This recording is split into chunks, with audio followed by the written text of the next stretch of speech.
Bonjour et bienvenue dans le podcast de Cyclisme Performance Academy. Vous êtes dans un nouvel épisode de Prépare ta saison 2025 avec Cyclisme Performance Academy. Aujourd'hui Mathieu, on est chez toi. Ouais, Nouvel épisode en présentiel. ouais, Un régal. ouais, Comment tu vas? clairement. Au top, ouais, c'est toujours un plaisir de se retrouver en face pour faire des podcasts, c'est quand même plus cool. Ouais, pour nous et j'espère pour les auditeurs aussi, Ouais, au format vidéo sur YouTube.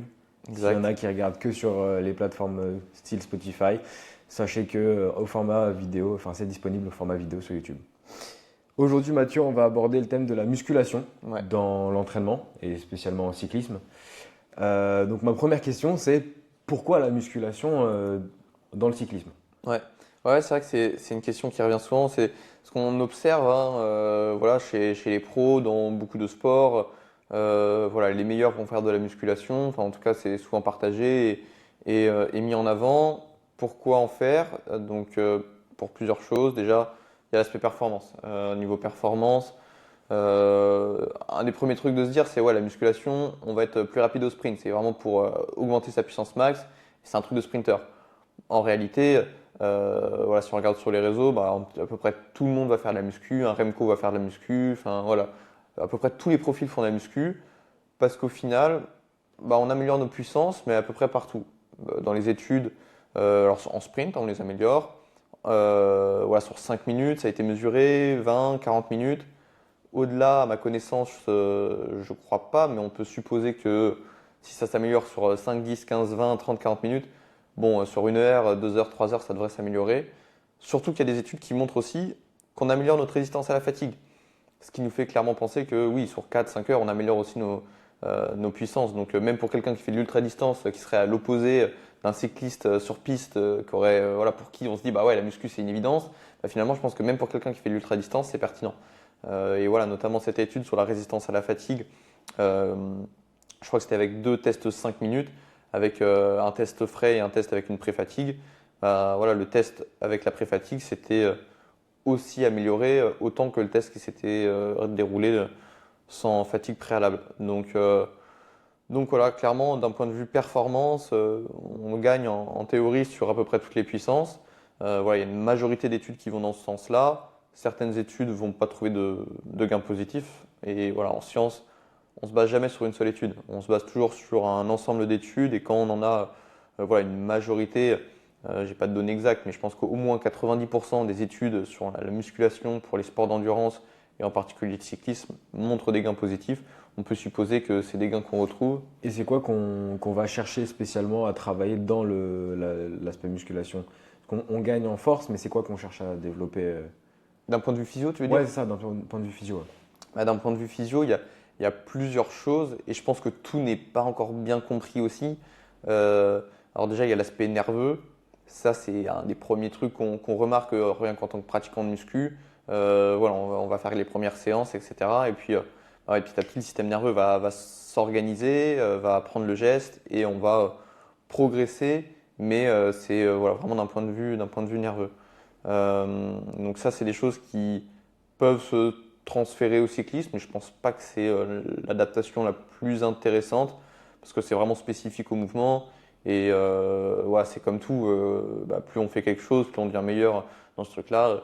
Je sais pas, on peut prendre l'exemple de la slackline où quand il faut marcher en équilibre, voilà, on fait de la slackline, on s'améliore en faisant et voilà, le système nerveux organise son mouvement pour devenir meilleur dans ce geste-là et je pense pas que c'est quelque chose qui se transfère dans d'autres activités.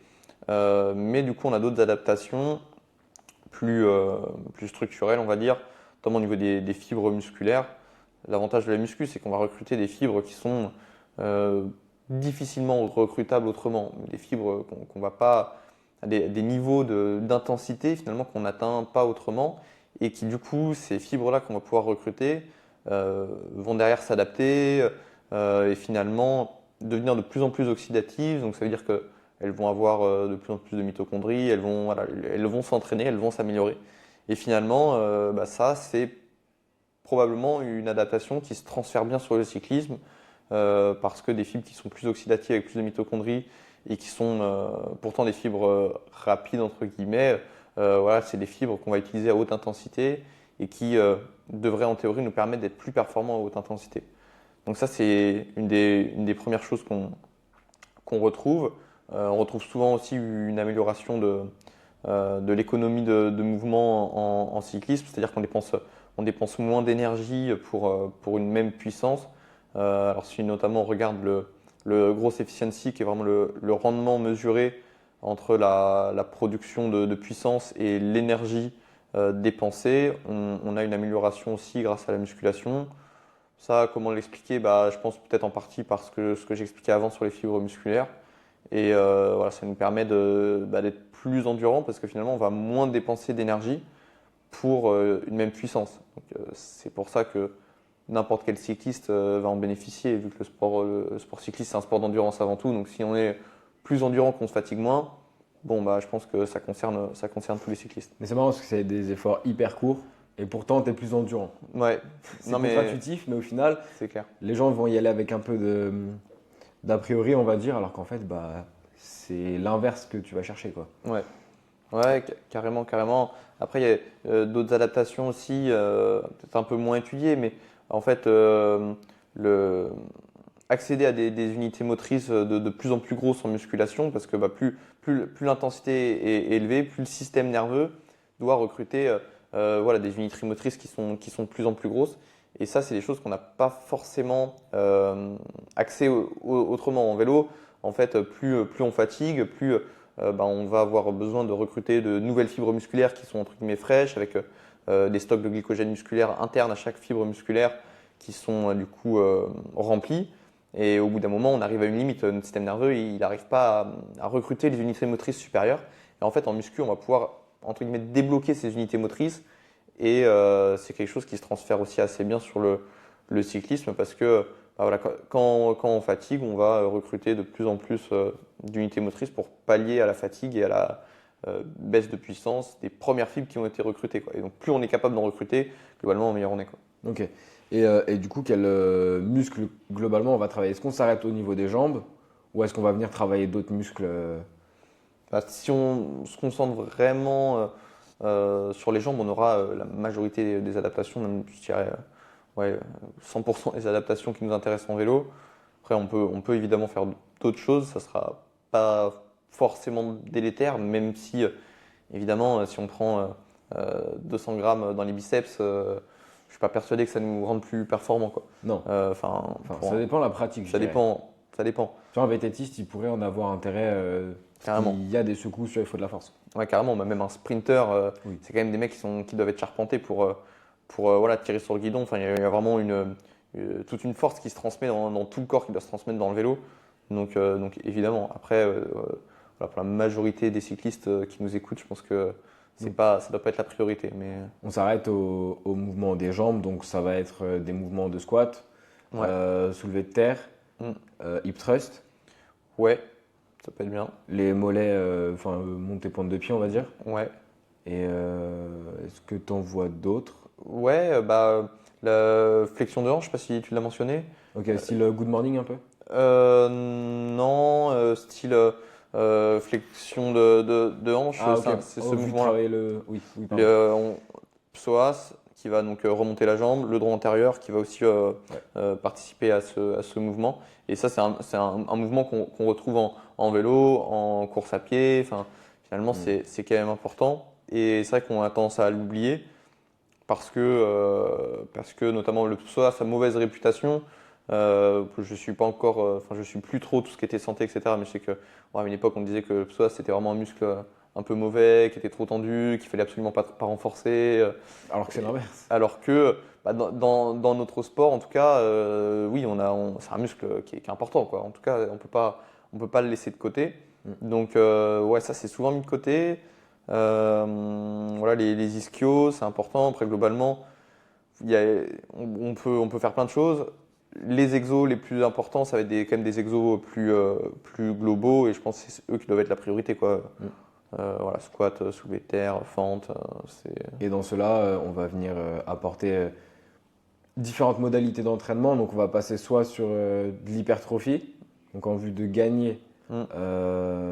on va dire en masse musculaire, Ouais. ou alors passer en quelque chose de très nerveux, vu que tu disais qu'il y avait pas mal d'avantages nerveux. Ouais. Et du coup, globalement on pourrait les mettre en place ces adaptations-là à l'entraînement? Ouais, bah, ça s'organise en cycle, hein, un peu comme en vélo finalement. On peut ouais, périodiser l'entraînement en muscu de la même manière avec un schéma assez traditionnel, hein, traditionnel parce que bah, ça fonctionne. Donc on le reprend, il n'y a pas de raison de le changer. Voilà, refaire plutôt de l'hypertrophie entre guillemets sur une première partie en premier cycle en muscu.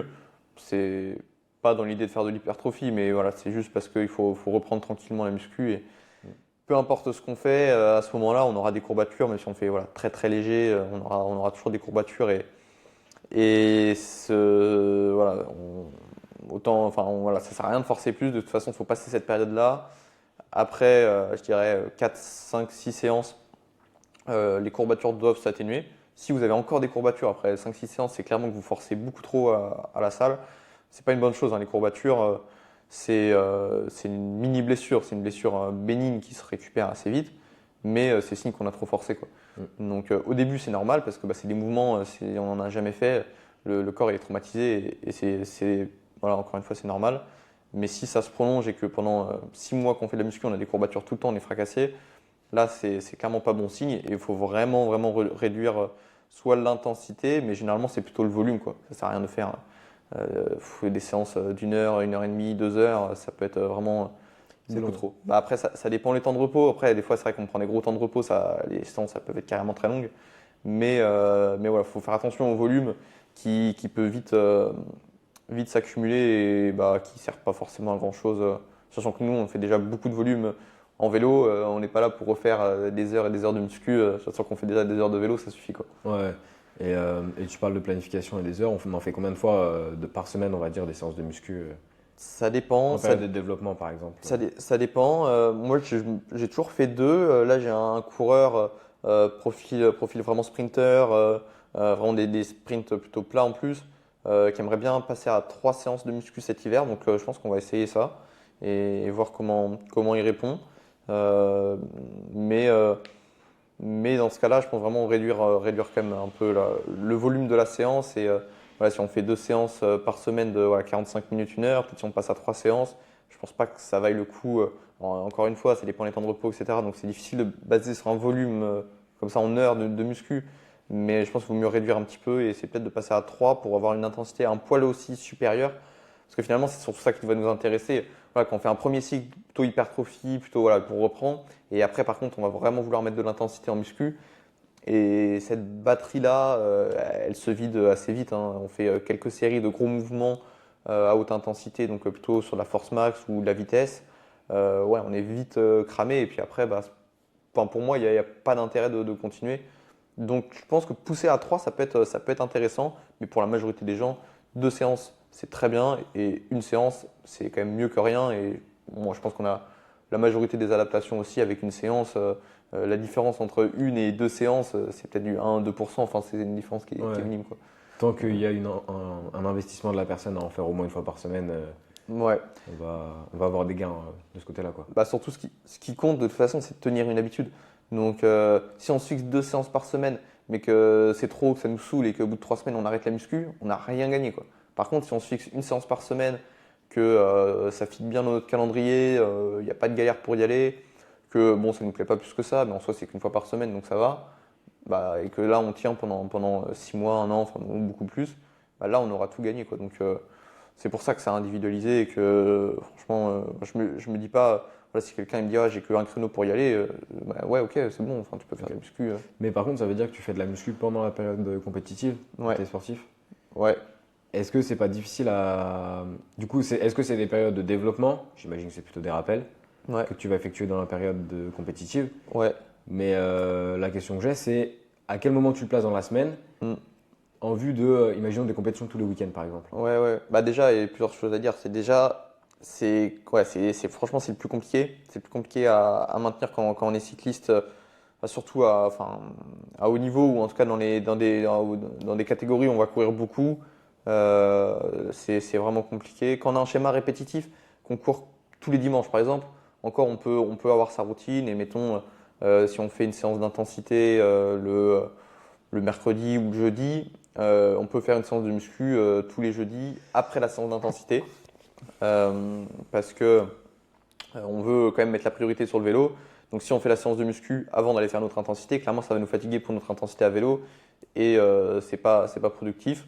Donc là, c'est intéressant. Tu apportes l'idée que la muscu est après le vélo, Ouais, vu que c'est en second temps et nous, on veut être bon sur le vélo. ouais, c'est ça. Vraiment, c'est vraiment la priorité. De toute façon, tout ce qu'on fait en premier, que ce soit à l'échelle de la séance de muscu, le premier exo qu'on fait en muscu, pour moi, c'est l'exo prioritaire. Et pour moi, l'ordre des exos en séance de muscu a quand même un sens et vraiment une importance. Euh, on fait du travail bien plus qualitatif sur le premier exo en muscu. Et à l'échelle d'une journée, c'est pareil. La première séance, surtout si c'est du sport qui est assez intense, la première séance qu'on fait, elle sera plus productive. Et quand la priorité en saison, bah, c'est plutôt le vélo, on va mettre le vélo en premier. L'hiver, on peut inverser, on peut se dire bah, ma priorité c'est vraiment la muscu, donc on met la muscu en premier, puis après on ira faire un peu de vélo. Mais voilà, en saison, moi je préfère vraiment regrouper. Quand on fait une journée intense, bah, derrière ça nous laisse tout le reste de la semaine pour récupérer. Quelqu'un qui court tous les dimanches, bah, finalement il va faire, mettons son jeudi intense, donc avec muscu et vélo, et sa course le dimanche, et bah, c'est déjà pas mal. Que si on fait une séance d'intensité, mettons le jeudi, une séance de muscu le mardi, un déblocage le samedi et une course intense le dimanche, en fait on fait presque des intensités de tous les jours. Donc là le corps il peut pas récupérer, il peut pas tenir quoi. Ouais. Et, euh, et du coup, pardon, je me suis perdu. D'un point de vue quantification de ces séances-là, Ouais. quelle est la meilleure méthode pour l'utiliser? Parce que on en a plein des différentes. On a Mm. le Velocity Based Training, Ouais. je crois que c'est ça, Ouais. VBT quoi, les répétitions de réserve Ouais. et le RPE. Ouais. Au final, laquelle des trois est la plus intéressante pour quantifier les séances? Ouais. Bah c'est vrai en soi, il y a plein de méthodes, mais pas tant que ça qui, à mon sens, sont vraiment intéressantes. Parce que même on peut se baser sur les pourcentages de RM max, faire un max Ouais, et ouais. Tu ça peux c'est. quantifier après avec le tonnage, par exemple Ouais, aussi. aussi, c'est vrai. C'est vrai que ça se fait. Et donc, en soi, il y a pas mal de choses. Alors, quantifier le tonnage, pourquoi pas, mais en vrai, je ne l'ai jamais mis en place et je pense que ça fait beaucoup plus sens pour de l'hypertrophie où, pour le coup, les deux sont très bien corrélés. En préparation physique, quand on veut s'améliorer dans un sport, c'est pas plus on va charger et donc accumuler, plus on va faire de volume, mieux on sera. C'est même plutôt l'inverse, quoi. C'est vraiment surtout l'intensité qui va nous intéresser. Et donc quand on s'intéresse à l'intensité, du coup il nous reste donc les pourcentages de force max, de RM max. Donc si on fait un squat, on va essayer de faire notre max et puis derrière on va s'entraîner à 90% de la répétition maximale. Ça c'est une méthode que j'utilise pas du tout et pour moi, ouais, je dirais que c'est un peu dépassé. Enfin en tout cas en préparation physique, ça fait pas sens parce que déjà faire un test max c'est compliqué à mettre en place, c'est stressant pour les athlètes, c'est risqué. C'est pas parfaitement reproductible. Ça fait un test en plus encore dans la saison. C'est ça. Et puis, ouais, ça évolue quand même pas mal sur des cyclistes qui vont faire peu de muscu pendant l'année et qui vont se remettre à la muscu. Finalement, ça va quand même progresser assez vite. Donc, si on fait un test force max deuxième semaine de muscu, 2 semaines après, il est déjà plus valable le test, quoi. Donc, on va pas faire ça toutes les semaines. Et puis, en plus, ça nous nique la séance. Quand on fait un test force max, après, on peut pas continuer à faire une séance très intense quand on est cramé. Enfin, si on fait vraiment le test vraiment à fond, quoi. Donc, je suis pas fan de cette méthode. Et après, il nous reste RPE, RIR. Du coup, RPE, c'est la perception de la difficulté de l'effort. Et puis RIR, c'est les répétitions en réserve.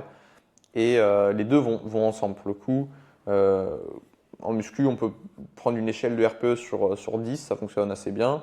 Et quand on se dit, par exemple, si on reprend notre premier cycle en muscu plutôt de reprise, bah, moi je vais donner souvent RPE 6, ce qui voudrait dire en répétition en réserve, on peut dire bah, c'est environ 4 à 5 répétitions que j'aurais pu faire en réserve. C'est-à-dire que quand je repose ma barre de squat par exemple, je me dis bah là j'aurais été capable de continuer 4 à 5 répétitions sans problème. Et comment on base les répétitions en réserve? C'est assez approximatif, c'est perceptif. Voilà, on n'est pas exact dans cette approximation, mais c'est quelque chose qu'on va ressentir et avec l'expérience, on le ressent assez bien. Les premières fois, c'est pas évident, mais à force, on ressent assez bien qu'on arrive à notre limite. Et notre limite, ouais, c'est quand d'un point de vue technique, on arrive à un échec technique, quoi. On sent que là, ça va plus. Euh, on n'arrive pas à maintenir la même amplitude, on n'arrive pas à rester bien droit, ou on tremble un peu. Enfin là, c'est l'échec. Donc on ne veut pas aller jusqu'à là, ni en force max, surtout pas quand on reprend la muscu. Et donc ça, c'est une méthode qui fonctionne assez bien. Voilà, il faut quand même être un peu autonome et s'écouter, être honnête avec soi. Mais franchement, pour moi, c'est vraiment la meilleure des méthodes. C'est accessible à tout le monde, ça coûte rien. Et globalement, on se trompe pas trop, quoi.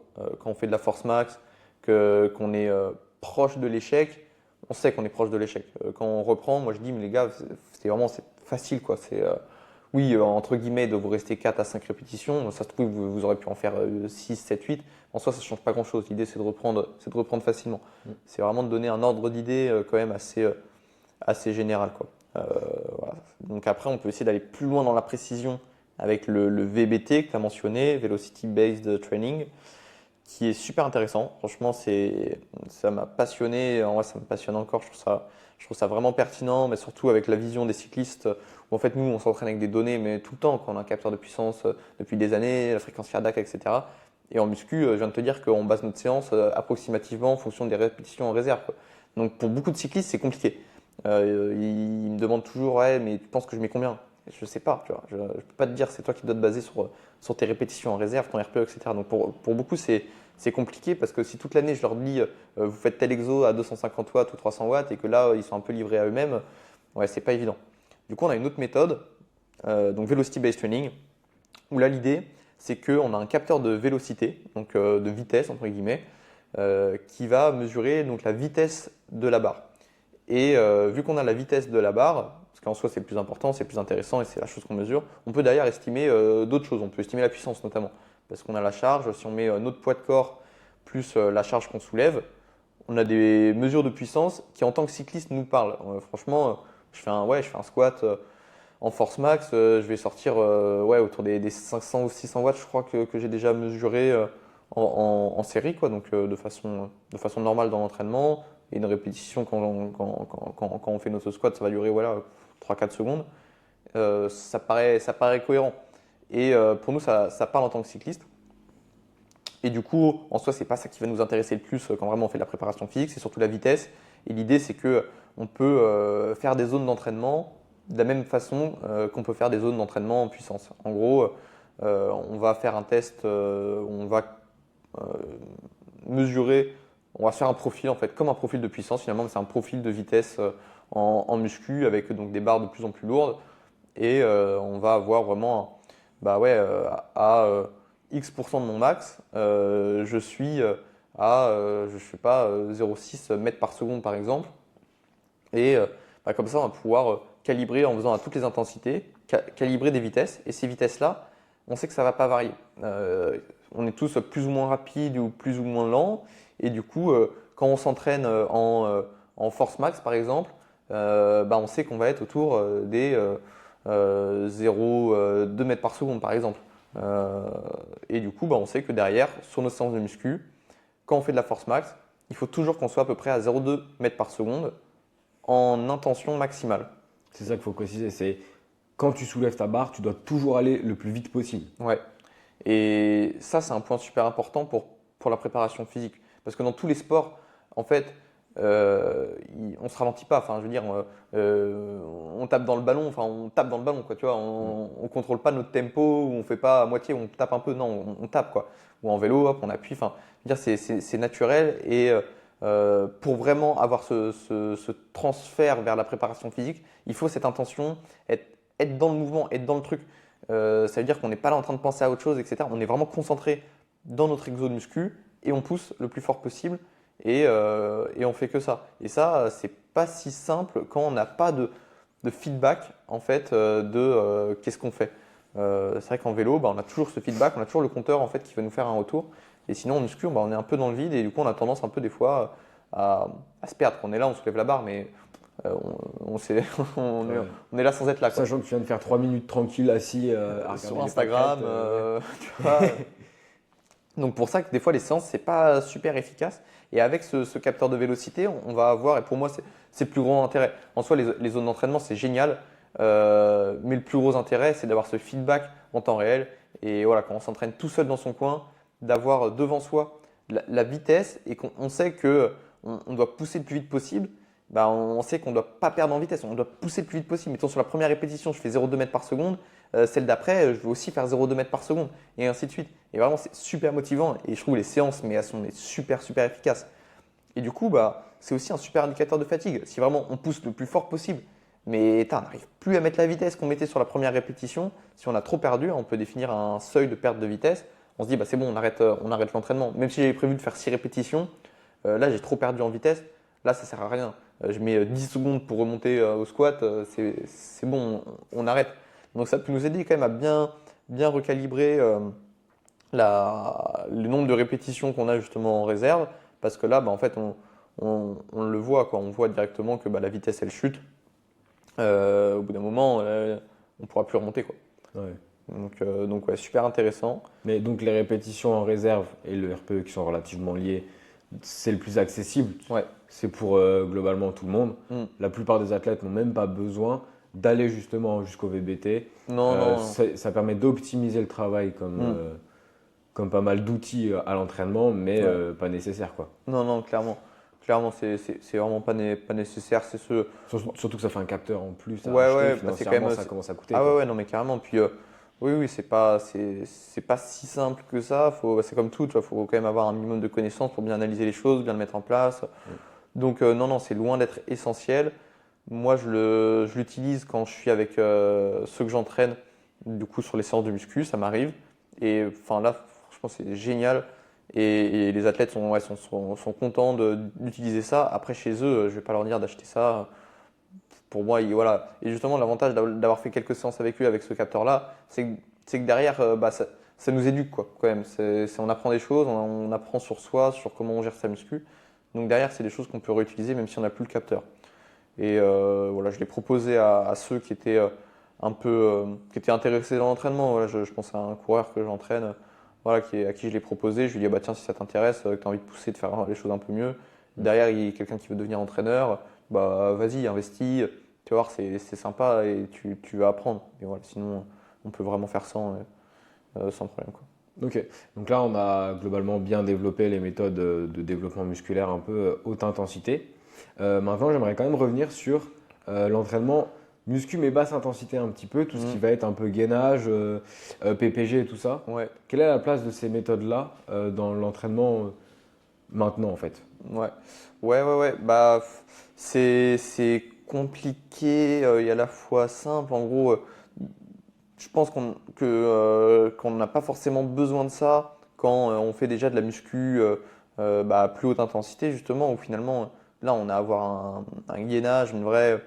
euh, on va vraiment utiliser nos muscles de façon active et voilà, quand on a une charge qui est assez élevée, finalement, bah, on est obligé d'avoir un gainage qui est fort. Donc, pour moi, c'est ça qui est le plus intéressant. Et finalement, après, le gainage classique, voilà, planche ou des choses comme ça qu'on a pu faire beaucoup peut-être à une époque. Je dirais que je le vois un peu moins sur les réseaux maintenant. Mais voilà, ces choses-là, pour moi, ça a beaucoup, beaucoup moins de sens et beaucoup moins d'utilité.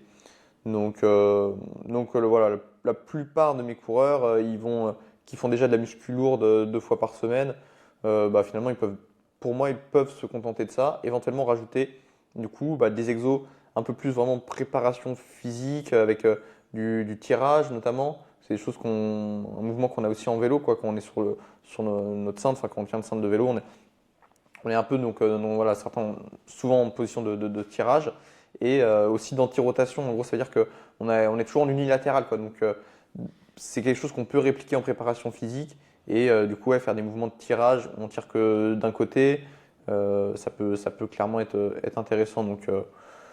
Donc voilà, c'est pas un essentiel clairement de la préparation physique. C'est complémentaire Ouais. aux séances quoi en fait. Ouais, ouais, clairement, clairement. C'est complémentaire, ça peut se faire à la fin des séances de force parce que ça va nous demander moins d'implication et moins d'énergie. Mais voilà, c'est pas pour moi la priorité à mettre en place dans l'entraînement. Autant charger et effectuer un travail de meilleure qualité quoi. Ouais, ouais, clairement. Et puis voilà, sinon on peut carrément faire voilà, des séances de musculation, et même voilà, pour le haut du corps, travailler un peu les tirages, la poussée. Pour la majorité des gens, enfin, c'est bien aussi. Il ne faut pas oublier qu'on n'est pas tous dans une logique de haute performance, à essayer d'optimiser, voilà, se dire ouais, j'ai 50 grammes en trop dans mon biceps. Voilà, c'est vrai que c'est intéressant. Pour moi, la musculation, c'est quand même un sport qui est vraiment, vraiment intéressant pour aussi la santé. Enfin, on n'a pas parlé de tout depuis le début, Non, non. mais c'est vrai que, en fait, Bah ouais, c'est des choses qu'on perd en fait. Si bah, dans notre vie de tous les jours, et je prends mon exemple parce que voilà, si je suis entraîneur, que je suis derrière mon ordi toute la journée, bah, et que la seule fois que je fais quelque chose un peu lourd, c'est quand je porte un sac de course.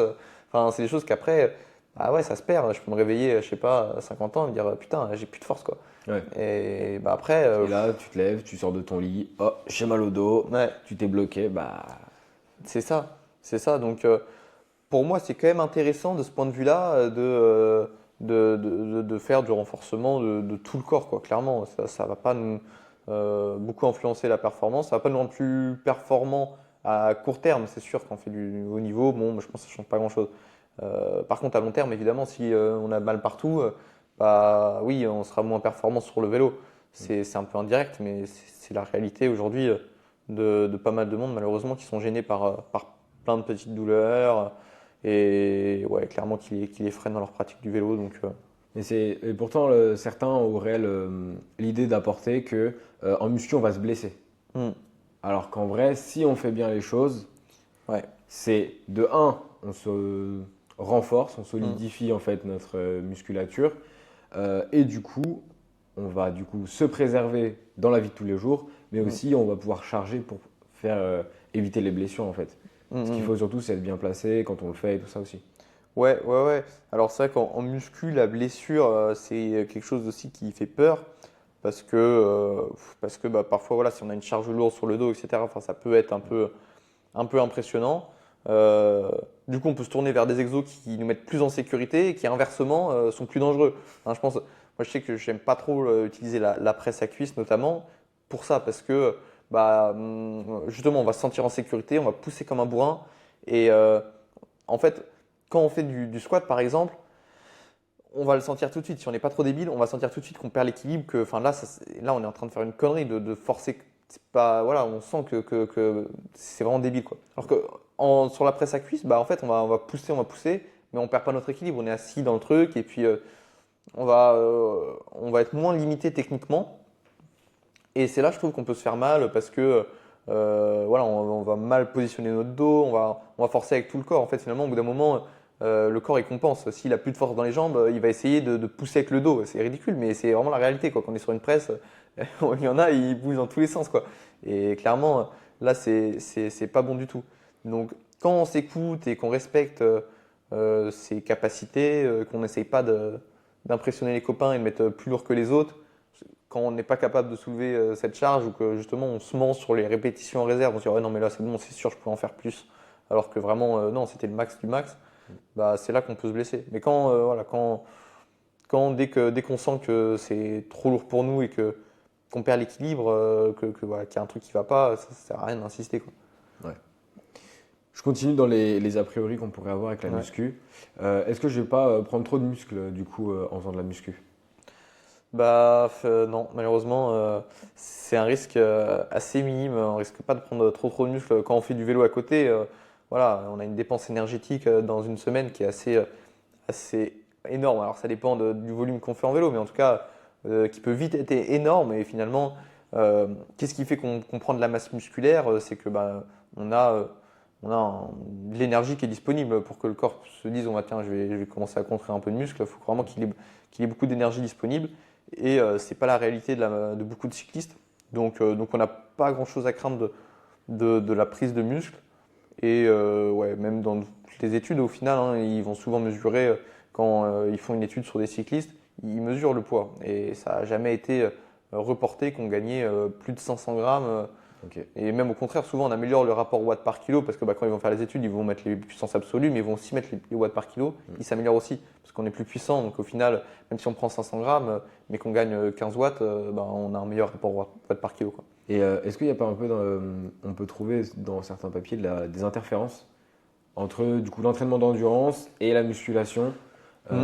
Est-ce que c'est le cas ou pas? Ouais, bah ouais, carrément, carrément, parce que comme je te disais, si on fait de la muscu le matin et qu'après, moi, je vais faire ma séance de PMA dans la foulée, ma séance PMA, alors des fois, ça peut bien se passer. Ils font des très bonnes séances dans la foulée de la muscu, mais la réalité, c'est qu'on n'arrive pas à mettre la même intensité qu'on a mis en muscu, et bah finalement, notre séance PMA, elle est pas du tout productive.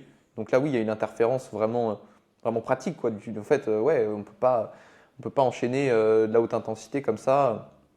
Donc c'est pour ça que l'agencement des séances de muscu est super important pour pas influencer négativement notre pratique du vélo. Donc ouais, je me concentrerai là-dessus quand on met en place notre muscu. Et du coup, il y en a beaucoup qui m'ont voilà, des retours que j'ai pu avoir en discutant, qui me disent ah ouais, moi j'ai commencé la muscu, mais après, ouais, j'arrivais plus à faire mes séances, etc. J'avais mal aux jambes tout le temps.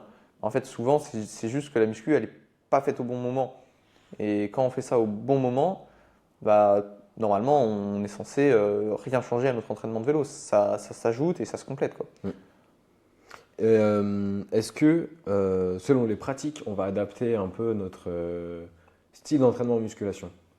Exemple, un vététiste, Hmm. je sais pas, un gars qui fait de la route, un gars qui fait du cyclocross, Un gars qui fait de l'ultra-endurance. par exemple aussi. Ouais, bah pas trop, non. Moi, je changerais pas grand-chose dans les grandes lignes. Évidemment, dans le détail, on peut toujours adapter, essayer de modifier un petit peu.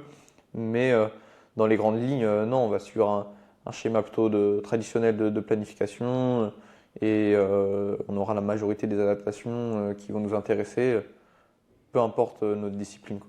Et au niveau des exos, c'est pareil. On se concentre sur les gros exos où on va engager le plus de masse musculaire et c'est des exos assez complets où finalement on va travailler extension de hanche, extension de genoux.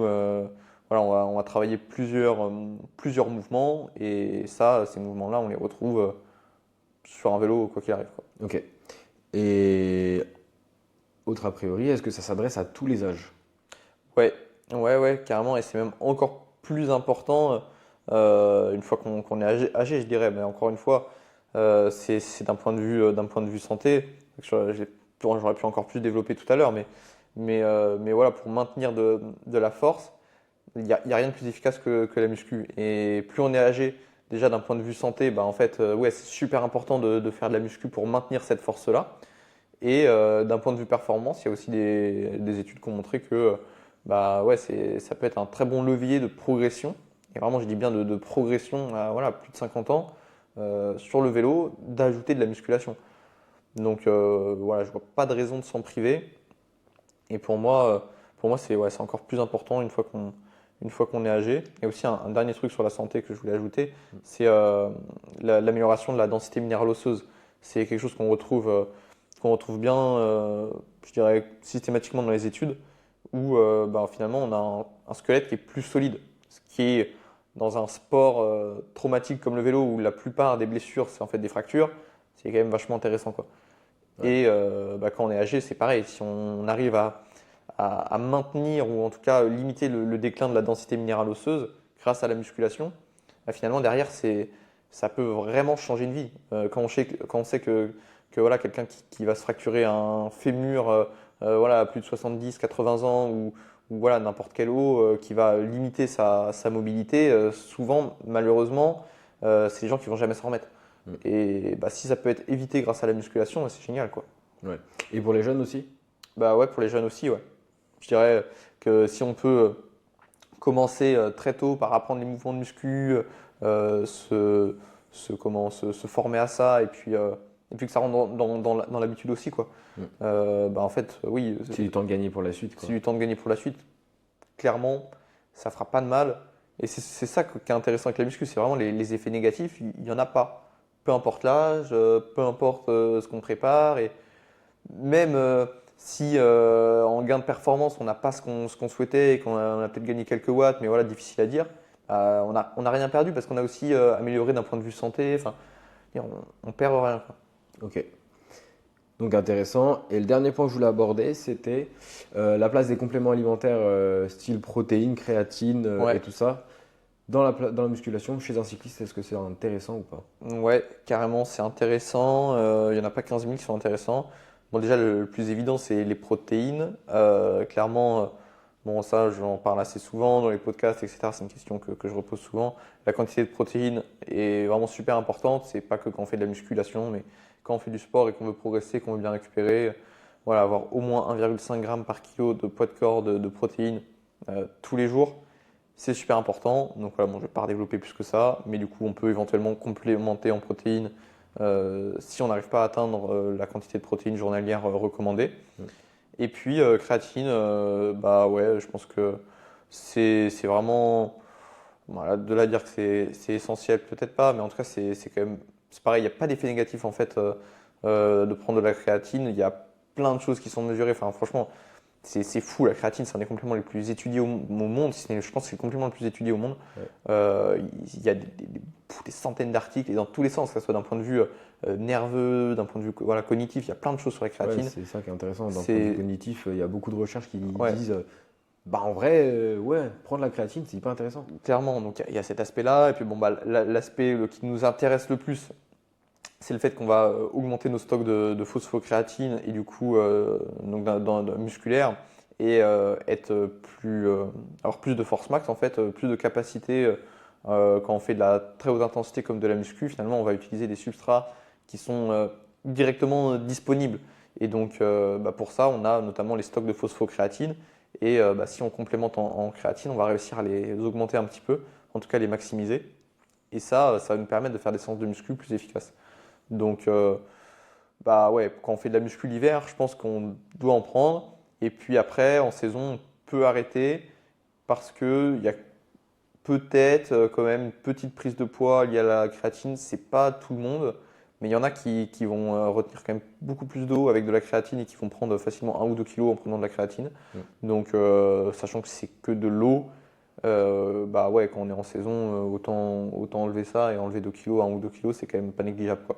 Mais voilà, je dirais juste l'hiver, c'est bien. Et puis après, bah, du coup, même quand on est plus âgé, moi je pense que ça vaut le coup d'en prendre toute l'année pour les autres gains qu'on a mentionnés, d'un point de vue cognitif, d'un point de vue de plein de choses finalement. En fait, ouais, c'est intéressant. Est-ce que tu en vois d'autres des compléments intéressants? Euh, Collagène peut-être? Ouah, bof, Attends. pas trop. Non, honnêtement, D'un point non. de vue spécifique à la musculation, on peut garder que ces Ouais, deux-là. ouais, franchement, ouais. Bah, nickel, je te remercie Mathieu Ouais. pour ce partage. Est-ce que tu aurais quelque chose à rajouter sur la musculation en cyclisme? Non, mais il y a plein de choses à dire en plus. On pourrait parler des heures. Ouais, franchement, la muscu, là, j'ai l'impression de m'avoir coupé à mort parce que ouais, non, il y a vraiment plein de choses à dire, que ça soit voilà, comment bien placer les séances de muscu, les exos, l'ordre des exos, l'intensité, les cycles. Non, vraiment, il y a plein de choses à dire. La préparation du coup physique générale aussi, enfin, quels exos faire, etc. Enfin, il y a quand même des choses à dire. Et moi, je pense qu'on n'a pas tout abordé, mais bon, en tout cas, les grandes lignes, elles sont là, quoi. Après, tu as créé du contenu qui permettrait d'aiguiller, enfin de compléter ce podcast-là en fait. Ouais, bah surtout si on veut un plan d'action. Clairement, là, j'ai fait une formation sur le sujet qui est disponible sur le site voilà, formation.cyclisme-performance.com où on a justement un plan sur bah, tout l'hiver, hein. Ça s'adapte. Moi, je l'ai construit pour ceux que j'entraînais à la base et je me suis dit, bah ouais, en fait, il faut que je le partage parce que c'est des questions qui reviennent souvent. Qu'est-ce que je fais? Donc voilà, j'ai fait un plan, mais aussi du coup une formation. C'est-à-dire que j'ai donné des cours, j'ai tout donné en format PowerPoint. Donc voilà, j'explique vraiment ma vision des choses. On reprend les études, etc. Et puis ouais, comment planifier, quels exos faire en muscu. Et ensuite, soit on peut suivre le plan que j'ai construit, on peut le suivre et le modifier, ou on peut partir directement d'une feuille blanche. Voilà, en essayant d'adapter bah, avec ce qu'on a à la maison, ce qu'on a à la salle. Enfin voilà, il y a plein de possibilités. Merci Mathieu. Ouais, merci à toi. Écoutez, n'hésitez pas à nous laisser un retour. Nous, on va s'arrêter ici. Ouais. On vous dit au revoir. Du coup, petit retour sur la plateforme sur laquelle vous écoutez. Un like et un partage, ça serait apprécié. Et puis, à bientôt Mathieu. Ouais, à bientôt, Adrien. À bientôt. Ciao.